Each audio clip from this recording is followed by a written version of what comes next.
Após a corrida presidencial, a maior democracia do mundo pode viver a polarização política. Daniel Lian.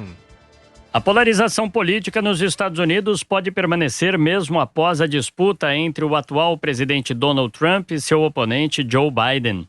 Para especialistas, o pleito é como um referendo sobre a gestão do republicano. O recorde da ida de eleitores às urnas, apesar de um período de pandemia, mostra que os americanos estão engajados e preocupados com o futuro do país. De acordo com o pesquisador da George Washington University e fundador e presidente do Ideia Big Data, Maurício Moura, os nervos estão à flor da pele e nunca se viu uma eleição com tamanha tensão nas ruas. Primeiro, eu acho que se não tiver um resultado muito óbvio e muito crível, né, a gente vai ter muita tensão para os dois lados. A gente está tendo discussões, inclusive nos tribunais, que eu acho surreais, né, que do tipo, as pessoas podem ir armadas para votar ou não. Enfim, é um cenário muito ruim, né, e é um efeito colateral dessa polarização que extrapolou todos os níveis históricos aqui nos Estados Unidos. O cientista político e pesquisador da Universidade de Harvard, Hussein Kalu, diz que, além da polarização, a campanha também foi marcada por fake news. Obviamente que, em termos de fake news, as duas campanhas, primaram por propagar informações falsas ou inverídicas, no mínimo, né?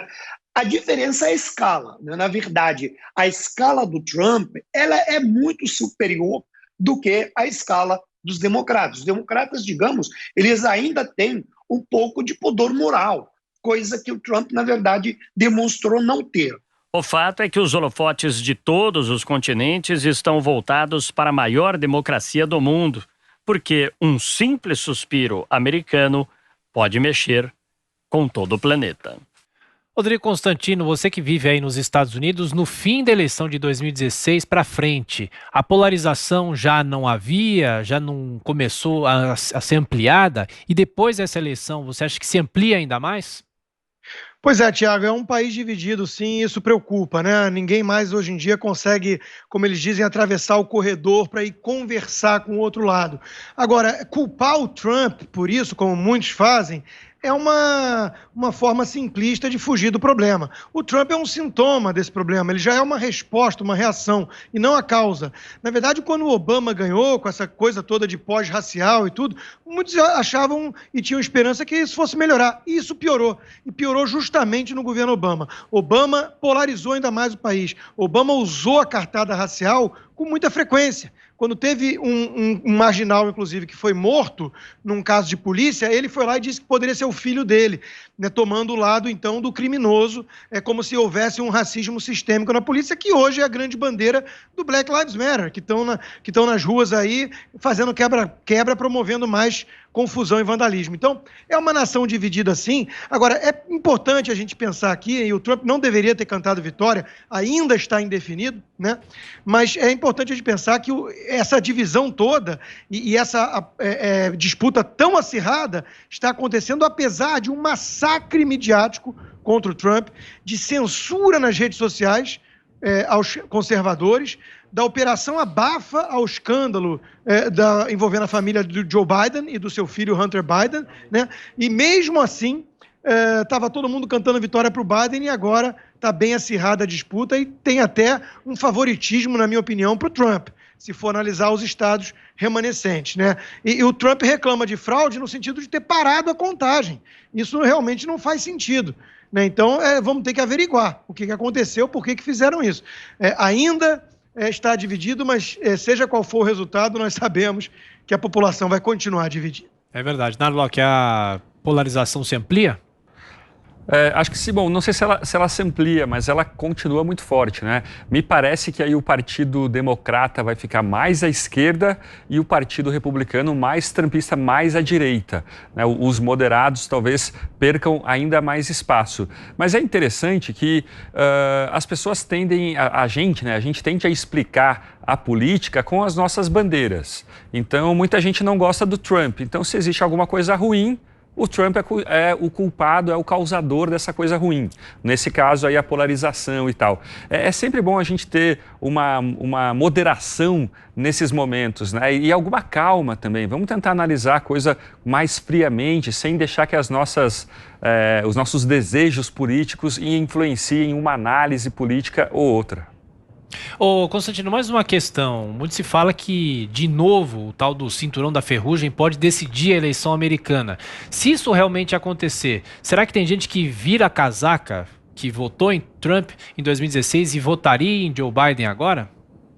Eu não consigo ver muito motivo para isso, né? E o Trump soube explorar muito bem aqueles que foram considerados os perdedores, não da globalização, porque o Trump não é contra a globalização, mas contra aquilo que ele chama de globalismo, que é uma globalização mais administrada, controlada, análogo ao que acontece no capitalismo de Estado dentro dos países, em vez de ter, de fato, um livre mercado.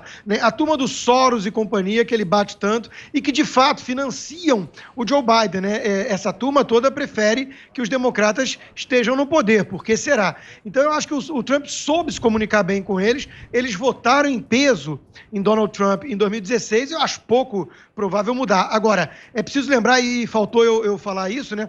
O outro fator que foi tão explorado na eleição foi a pandemia. Imagina como é que teria sido esse pleito sem essa manipulação toda da mídia e sem o uso demagógico feito pelos democratas da pandemia, né, que acusaram o Trump de ter sido um genocida, insensível. Né? Imagina se tivesse o Joe Biden ou qualquer outro democrata no poder, no comando, o que teria feito de tão diferente? Até porque o Trump soube parar antes a viagem da China, deu ajuda aos estados, só que nos Estados Unidos o federalismo é para valer. Os estados têm autonomia.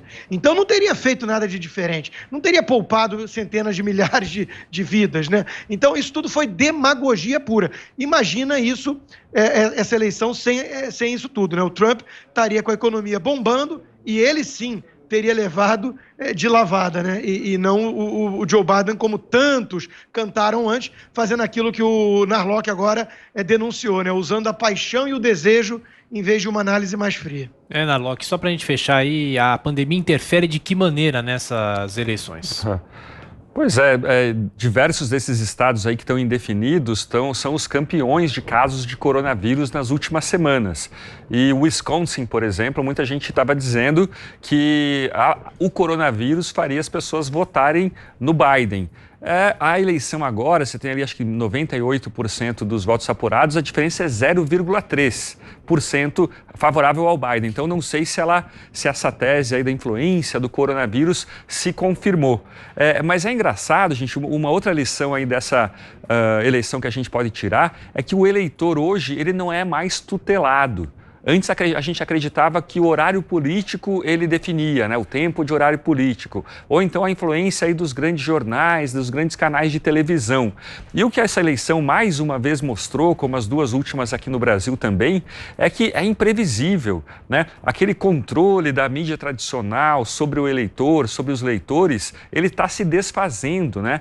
As redes de comunicação hoje elas são muito mais de baixo para cima.